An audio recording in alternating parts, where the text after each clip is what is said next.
एक सांगू, नवीन वर्ष येतंय म्हणून जुन्या गोष्टी विसरू नका. नवीन वर्षात जुन्या वर्षानं जे शिकवलं ते पण लक्षात राहू द्या. हो, मान्य आहे की दुःख खूप दुखावून गेले, म्हणून फक्त सुखाचेच दिवस आठवायचे आहेत. पण ठेस लागल्याशिवाय कळत नाही माणसाला, हेही तितकंच खरं आहे.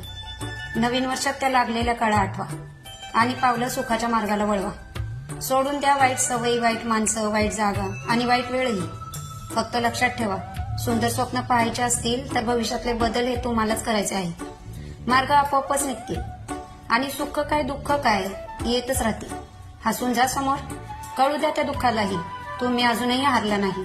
मग बघा, दुःखच जाईल भीतीने पळून आणि सुख येईल आनंद घेऊन. तुम्हाला सर्वांना येणाऱ्या नवीन वर्षाच्या खूप खूप शुभेच्छा. Happy new year.